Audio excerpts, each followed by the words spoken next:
aku ini siapa sih?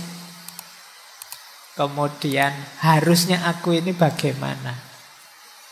Dan yang ketiga, nantinya aku harus berubah jadi apa?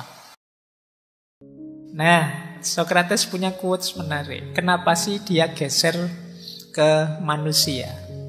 Karena bagi Socrates, it is not living that matters, but living rightly. Hidup itu sebenarnya tidak masalah. Kalian mengalir saja juga sudah hidup. Tapi yang jadi masalah itu hidup yang benar itu bagaimana? Kalian kan rutin hidup selama ini mengalir saja kan bisa. Ikut yang lain Pak, yang lain sekolah ya sekolah, yang lain kuliah ya kuliah, yang lain kawin ya kawin, kerja ya kerja. Nanti punya anak, mengalir saja bisa. Kalau sekedar hidup ya bisa. Tapi masa hidup sekedar hidup? Nah, maka yang lebih penting apa? Living rightly, hidup yang benar. Seperti apa? Nah, ini yang jadi kunci nanti yang dikejar oleh Socrates. Gimana sih kita cara hidup yang benar itu? Nah, ya setiap orang nanti punya rumusan, punya wawasan, punya pertimbangan sendiri tentang bagaimana hidup yang benar. Ini ayatnya banyak sebenarnya. Saya ingat ada di bukunya Hamka itu yang bilang, yo kalau hidup hanya sekedar hidup, yo binatang juga hidup. Kera juga hidup, monyet juga hidup, kerbau juga hidup, semut juga hidup. Kalau sekedar hidup, rutin saja mengandalkan insting, ya semua makhluk ya hidup. Lah terus apa istimewanya manusia yang diberi Allah? Akal budi. Disitulah pentingnya living rightly, hidup yang benar. Nah, di sini baru matters, baru masalah sekarang. Seperti apa sih hidup yang benar itu? Jadi ini jadi pintu gerbangnya kalau kita ingin masuk ke gagasannya Socrates. Nah, rumusnya hidup yang benar itu, ya kalau pakai istilah sederhana itu harus bijaksana. Bijaksana itu paradigma pas. Ini banyak sekali sering saya sampaikan, meskipun banyak orang juga salah paham.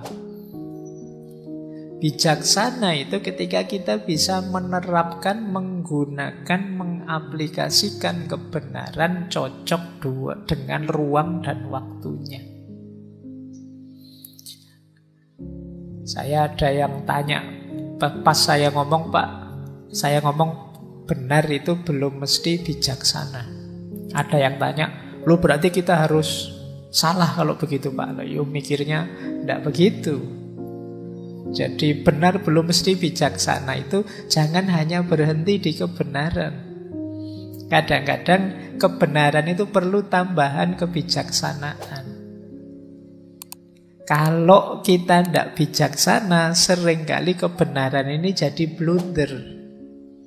Harusnya kebenaran membuahkan hidup yang baik, bisa jadi malah merusak.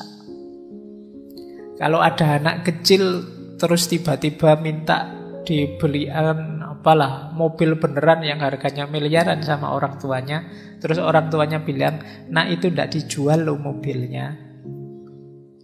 Ini namanya kebijaksanaan. Kalau orang tuanya jawab apa adanya sesuai kebenaran, nah aku tidak mau belikan mobil kamu ya bapak, uangnya bapak kurang, uangnya itu kurang. Anaknya mungkin sulit memahaminya, bapakku uangnya selalu ada kok, banyak kok. Ini namanya kebijaksanaan. Kalau ada temanmu, sering saya contohkan ya, temanmu sedang agresif, ngamuan, itu ya jangan dinasehati untuk mari kita berjihad, mari kita. Situasinya tidak cocok, nanti dia tambah terbakar. Jangan diprovokasi. Nah, saya lihat banyak di medsos hari ini itu kita itu banyak yang suka manas-manasi, mancing-mancing. Wah, saya tahu temanku ini mesti nanti komentarnya gitu, tak pancing biar ngomong gitu. Nah, itu namanya tidak bijaksana. Jadi bijaksana itu menggunakan kebenaran secara pas, sesuai dosis, ruang, waktu, porsi, dan proporsinya. Itulah wisdom. untuk bisa bijaksana syaratnya harus benar dulu. Jadi setelah kebenaran baru kebijaksanaan. Tidak berhenti sekedar kebenaran. Jadi bukan anti kebenaran. Karena kemarin saya lihat di medsos ada yang bilang bahwa wah berarti ini anti kebenaran Pak, pro kebijaksanaan saja. Tidak begitu. Untuk bisa bijaksana ya kita harus tahu kebenarannya. Dengan dasar kebenaran itulah kita menjalankan kebijaksanaan. Oke, ya kayak mahasiswa ujian itu loh. Kadang-kadang memang dosennya perlu bijaksana. Kalau dosennya berhenti pada kebenaran, ya mungkin banyak yang tidak lulus. Nilaimu pas-pasan semua mesti. Kalau dosennya terlalu adil. Untungnya Allah itu ya'muru bil adli wal ihsan. Memerintahkan adil tapi sekaligus ada ihsannya lah. Kalau hanya adil ya mahasiswa ini harusnya nilainya C. Tapi karena wal ihsan ya lumayan lah ditambahi jadi B. Dari C jadi B itu ya nama lain dari kebijaksanaan. Nah, untuk bisa bijaksana kata Sokrates, perhatikan 3 dasar ini. Yang pertama apa? Kenali diri. Know yourself. Tidak mungkin orang bisa bijaksana kalau dia tidak kenal dirinya. Nanti kita lihat uraian panjangnya kenapa kita perlu mengenali diri.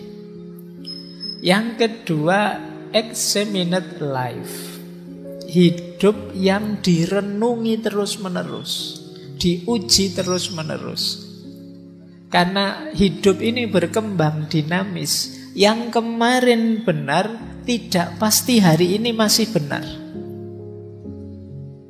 Itu gunanya examined life. Hidup yang selalu ditanyakan lagi apa iya.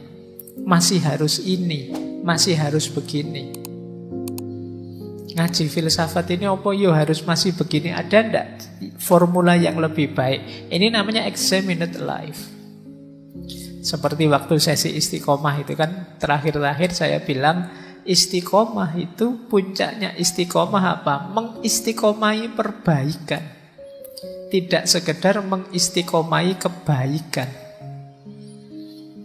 Jadi misalnya saya biasanya sholat tahajud 2 rakaat. Malam hari ini kok enak ya, agak longgar ya. Saya 8 rakaat pun sanggup. Tapi mau sholat 8 rakaat, saya kan biasanya 2, istiqomah 2 sajalah. Ini namanya mengistiqomahi kebaikan, oke. Tapi ada lebih bagus lagi mengistiqomahi perbaikan. Kalau memang dulu sih memang sanggupnya 2, tapi sekarang saya 4 sanggup kok Pak. Ya naikkan jadi 4. Jangan karena alasan istiqomah terus ya kamu tidak melakukan perbaikan. Pak, saya sejak dulu yang namanya sodako waktu Jumat itu ya 2.000 Pak.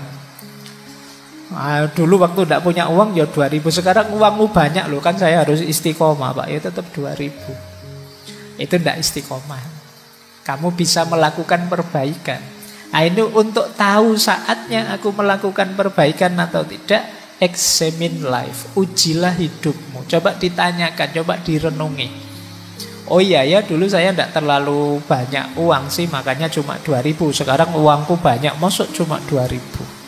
Nah itu ujilah hidup, mencoba pertanyakan, apa masih cocok gayamu seperti itu? Apa tidak saatnya berubah untuk lebih baik? Ini bijaksana namanya. Jadi dasar bijaksana yang pertama, pemahaman diri, pengenalan diri. Dasar untuk bijaksana yang kedua itu kontemplasi, refleksi, merenungi hidup untuk perbaikan. Dasar kebijaksanaan yang ketiga, freedom. Kemampuan mengendalikan diri, self-rule. Ini yang kadang saya pakai istilah tahu diri, tahu batas. Self-rule ini orang yang ngerti batas dirinya dan mampu mengendalikannya. Ini self-rule.